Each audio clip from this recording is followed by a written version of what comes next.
When people argue over Spain's worst monarch, one name towers above the rest, and not in a good way. Historians don't debate this. They don't hedge or soften their judgment. They all agree. This king was cruel, depraved, and twisted beyond belief. Forget everything you've been told about royal dignity, noble marriages, or the elegance of European monarchs. That's the myth. The reality? The Spanish court was once ruled by a man who turned the royal palace into something darker than any brothel. A chamber of humiliation, fear, and grotesque excess. His name was Ferdinand VII, the king who earned the nickname El Rey Felon, the Felon King. And his story is unlike anything you've ever heard. Because before the world knew him as a tyrant, before Spain learned to fear him, Ferdinand was a broken prince. Deformed, incompetent, humiliated so deeply that even his own mother-in-law declared he wasn't truly a man. What happened next is one of the most disturbing, medically documented scandals in all of European history. Eyewitnesses included physicians, diplomats, courtiers, and even his victims. Their reports described the same monstrous reality. An anatomy so bizarre and destructive that it altered not just a marriage, but the fate of a kingdom. And the nightmare begins on one October night in 1819. Inside the royal palace of Madrid, a 16-year-old girl sits alone, clutching a rosary in shaking hands. Her name is Maria Josepha Amalia of Saxony. She has lived her entire life in a convent. She doesn't understand what sex is. She believes babies are delivered by storks. Her attendants, too embarrassed to explain, simply dress her in white and leave her in the wedding chamber. Then the door opens. Her new husband enters. Not the gallant prince of fairy tales, but a 35-year-old man, bloated, limping with gout, his eyes burning with hunger. But it isn't his face that makes the young queen's blood freeze. Ferdinand suffered from a condition so grotesque that modern medicine still struggles to define it: macrogenitosomia. In plain words, the genitals were so abnormally oversized and misshapen that they looked like something out of a nightmare.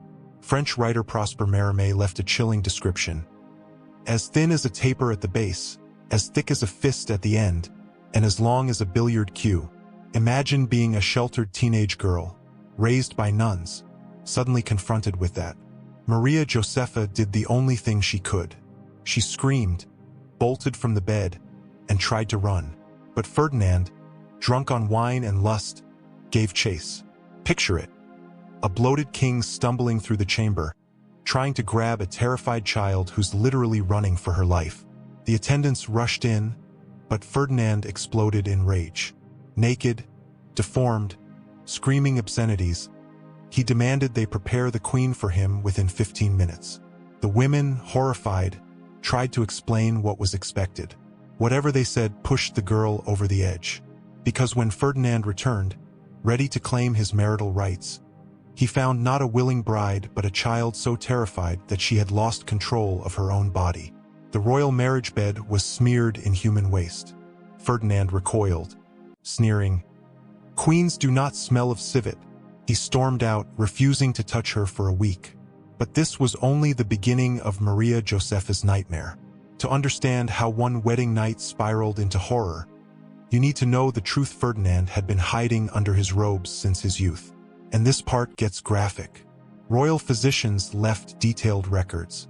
Dr. José María de la Fuente wrote, "His Majesty possesses a member of such extraordinary dimensions that normal relations are impossible without causing severe injury. It wasn't just the size, it was the shape. Twisted, deformed, something nature never intended. The curse had haunted him since his very first marriage. At 17, Ferdinand wed his cousin Maria Antonia of Naples. That wedding night, a complete disaster. Letters from the young bride describe her husband gawking, fumbling, pawing at her body like a clueless child. He literally didn't know how sex worked. For 11 months, their marriage went unconsummated. Ferdinand would get aroused, attempt to mount her, and fail. His anatomy simply made it impossible. Her mother, Queen Maria Carolina of Naples, wrote desperate letters. "My daughter weeps nightly. The prince feels nothing. There is no pleasure, no effect. This situation is extraordinary and tragic for whoever shares his bed. Eventually, it became so humiliating that the royal confessor, a Catholic priest, was ordered to personally explain to the prince how sex worked. A future king needed step-by-step instructions. By the time he managed it, the results were catastrophic. Maria Antonia suffered 2 miscarriages, likely caused by internal injuries. She died at just 21. Her body broken, not by disease, not by misfortune, but by her husband's deformity. And here's the darkest twist. The humiliation of youth festered into obsession. When Ferdinand finally did learn how to perform, he couldn't stop. The boy who was mocked as sexually incompetent grew into a king consumed by excess. By 1814, when Napoleon's defeat restored him to the throne, Ferdinand was 30 years old, frustrated, and unchained. What followed was a decade of debauchery that made Roman emperors look tame. Night after night, the king cloaked himself in darkness and slipped into Madrid's red light district. His favorite haunt? A notorious brothel run by a madam named Pepa la Malaguine, so infamous that respectable citizens crossed the street rather than pass its doors. But Ferdinand didn't prowl alone. He brought with him a circle of corrupt young nobles. Together, they turned the city's underworld into their personal hunting ground. And this is where the depravity reaches its peak. Ferdinand, once shamed by his deformity, now flaunted it. He turned it into a grotesque party trick. Witnesses describe drunken contests where the king forced his companions to strip and compare sizes. Ferdinand always won, and he reveled in it. They even gave him a nickname, El Bien Dotado, the well-endowed one. But bragging was only the surface. The king cultivated darker fetishes. Count José María de Villalobos recorded Ferdinand's chilling boast. "They leave my bed certain no man can give them the pleasure I do. And what do I enjoy most after possessing them? Collecting the rags that bear the proof of their maidenhood." That's not the legend. That's not gossip. That's the documented testimony of courtiers and victims. This wasn't just a monarch. This was a predator wearing a crown. Let that sink in for a moment. The King of Spain wasn't just abusing women. He was collecting blood-stained sheets as trophies. Not as some ancient ritual. Not as a political symbol, but as a personal fetish. While his neglected second wife was busy founding the Prado Museum, one of the greatest cultural institutions in Europe, Ferdinand was building his own private museum of horror, a gallery of torn rags soaked in the pain of young women. And the prostitutes at Pepa la Malaguine's brothel weren't the only ones trapped in his web. As Ferdinand toured his kingdom, he left a trail of ruined lives. A widow in Aranjuez, a peasant girl in Seistan, maids inside the palace who couldn't refuse their king. Every victim, every conquest, added another bloodied rag to his grotesque collection. Meanwhile, Spain itself was disintegrating. While Ferdinand measured himself in brothels, his country lost its entire American empire. While he boasted of conquests, thousands of liberal reformers were executed. While he obsessed over virgin's blood, the Spanish economy collapsed. But Ferdinand didn't care. He had women to chase. He had trophies to hoard. And he still had queens to marry. Ferdinand would take 3 more wives. 3 more women condemned to discover that marrying the King of Spain wasn't a dream. It was a nightmare. In 1816, desperate for an heir, Ferdinand turned to his own niece, Maria Isabel of Braganza. 19 years old, plain-looking, Portuguese. In the vicious gossip of Madrid, that was enough to make her a target. Court whispers mocked her with a cruel rhyme. Fia, pobre y portuguesa, ugly, poor, and Portuguese. But Maria Isabel had something Ferdinand lacked. Dignity. While her husband prowled the brothels, she quietly built a legacy of art and learning. She founded the Prado Museum. She opened the Royal Academy to women artists. She tried to bring light to a court drowning in filth. Ferdinand barely noticed. To him, she was nothing but a vessel, a womb for the heir he craved. In 1818, she became pregnant. And with that, Ferdinand's story shifted from grotesque farce to outright horror. When Maria Isabel went into labor, complications struck immediately. The baby was breech. The queen was fading fast. The royal physicians faced a grim choice: save the mother or save the child. Ferdinand didn't hesitate. "Save the child," he ordered. "Cut her if you must." 12 witnesses later left the same account. The surgeons began a cesarean in 1818. No anesthesia beyond alcohol and opium. They sliced into her abdomen, assuming she was unconscious. She wasn't. Halfway through, Maria Isabel's eyes snapped open. She let out a scream so piercing it echoed through the palace. She was awake, fully conscious. As they cut into her womb, she thrashed and cried out while the surgeons, panicking, pressed on with their butchery. The baby was already dead. Had been for hours. Maria Isabel bled out on the table, sacrificed for a child that would never live. She was 21. Her sister publicly blamed Ferdinand. Whispers in the palace blamed his deformity, or the syphilis he carried from years of brothel visits, for the tragedy. But Ferdinand showed no guilt. Within months, he was already looking for wife number 3. If Maria Isabel's death was a tragedy, then what awaited his next bride was obscenity. So outrageous that even the Pope himself was forced to step in.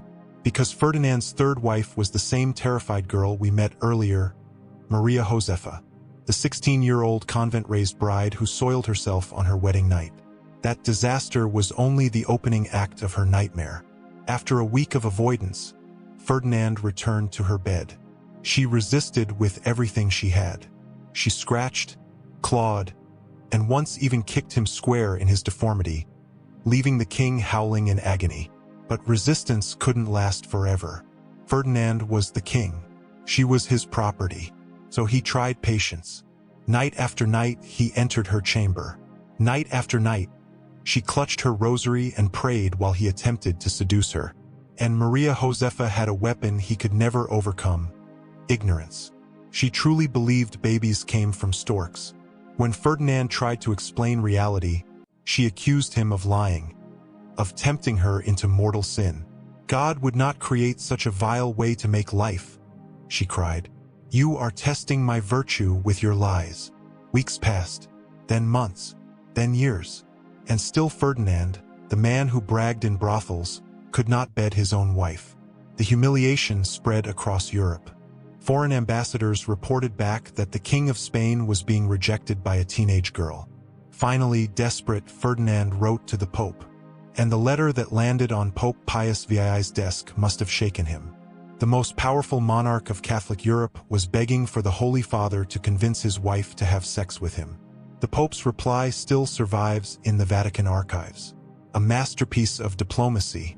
Gently, firmly, His Holiness explained that conjugal relations weren't just permitted, they were required by God.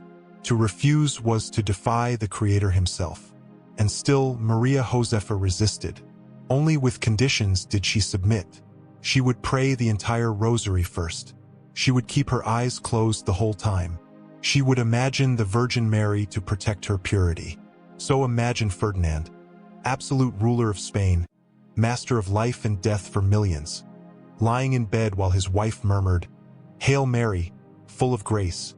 During their most intimate moments, for 10 years, this macabre routine continued. 10 years of prayer-accompanied sex. 10 years without producing a single heir. When Maria Josefa died in 1829 at just 25, officially of fever, the court sighed with relief. Ferdinand had failed again. 3 wives, 2 dead, no heir. At 45, diseased and decayed from years of excess, Ferdinand had one final chance. And this time, he found a queen as ruthless as he was. Maria Cristina of Bourbon II Sicilies. 23 years old, beautiful, intelligent, practical, and yes, his niece because incest was apparently the only Bourbon tradition Ferdinand respected. But Maria Cristina was no naive convent girl. She came prepared. She studied her predecessor's failures and understood that producing an heir wasn't just politics. It was engineering, and the solution came from an unlikely figure, the royal physician, Dr. Antonio Hernandez. After examining Ferdinand's deformity and reviewing years of medical records, the doctor reached a startling conclusion. The problem wasn't just size. It was physics.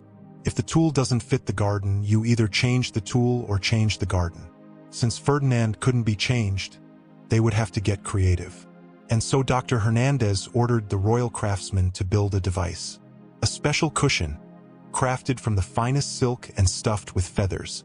But this wasn't just a pillow. This was a medical invention, designed to solve a problem that had haunted Spain for decades.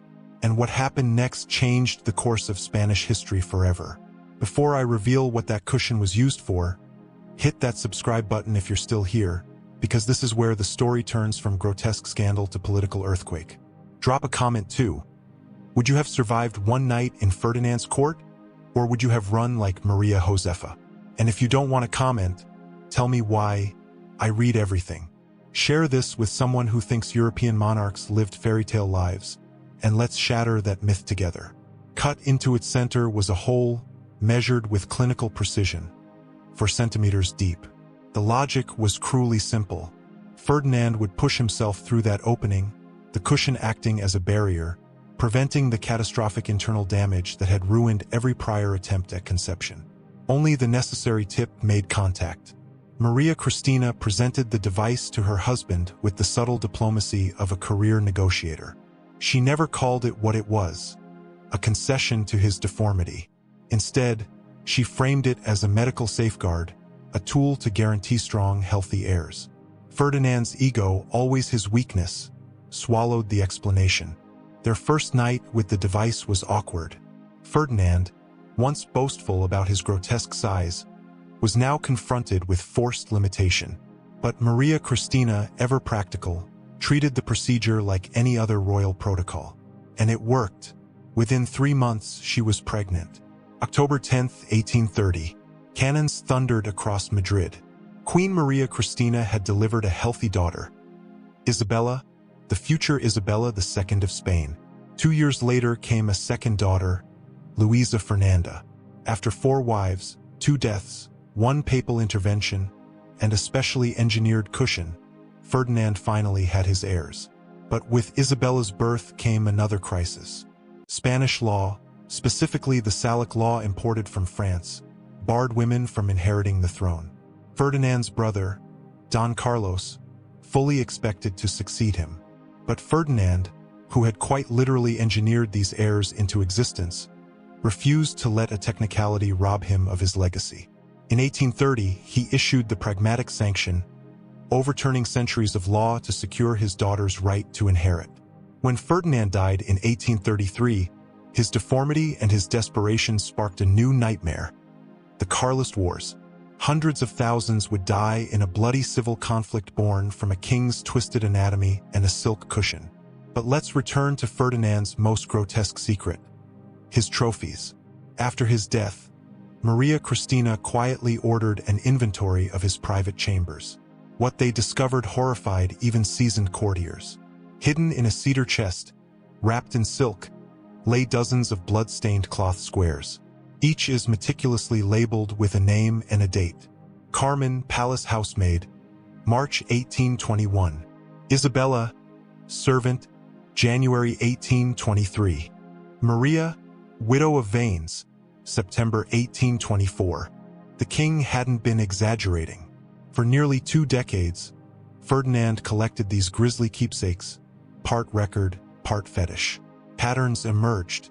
After every political setback, after every liberal uprising crushed, after every execution ordered, he added multiple trophies in rapid succession. Violence in the throne room mirrored violence in the bedroom. Signing death warrants by day, hunting virgins by night. One entry stood out: Anna, 15 years old, daughter of Colonel Bermudez, February 1823. Her father, a liberal officer, had just been executed for rebellion. She came to the palace to beg for his life. She left defiled, her innocence recorded in a bloodied square of cloth. This wasn't simply royal debauchery. It was systematic predation. Ferdinand used sex as a weapon of terror, destroying the daughters, wives, and sisters of men who dared to oppose him. What he couldn't silence with the sword, he crushed in the bedroom. The full inventory was never released. Maria Cristina, wiser than her husband, ordered the entire collection burned. But not before courtiers documented what they saw. Their accounts match too perfectly to dismiss as a rumor. The truth is undeniable. Ferdinand labeled and kept his trophies. He added to them after the violence. How many women suffered? The surviving records suggest dozens. The reality was likely far worse. Predators don't record their failures.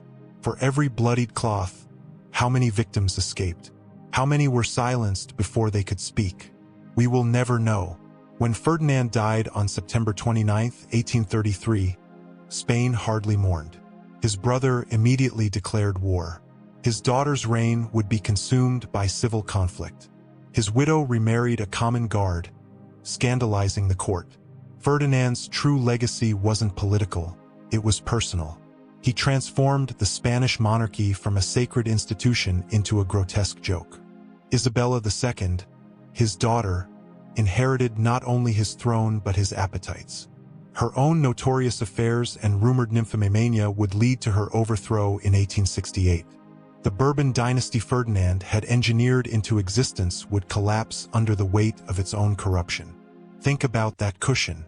A king so deformed that he required medical engineering to reproduce. A monarchy so desperate for heirs it turned the royal bed into a laboratory. That pillow, now lost to history, symbolizes everything rotten about Ferdinand's reign. Corruption, desperation, and power divorced from humanity. And here lies the final irony. Ferdinand is not remembered for victories, reforms, or greatness. He is remembered for a grotesque anatomy, a collection of blood-stained trophies, and the suffering he inflicted. He wanted to be called El Deseado, the Desired One. Instead, history branded him a monster. Historians all agree. Cowardly, selfish, suspicious, vengeful. The most contemptible of God's creatures. And yet, even those words are too kind. Because Ferdinand wasn't merely a bad king. He was a predator in a crown. A ruler who turned his body into a weapon and his victims into trophies. That is his true legacy. Not the throne he passed to Isabella. Not the wars he ignited.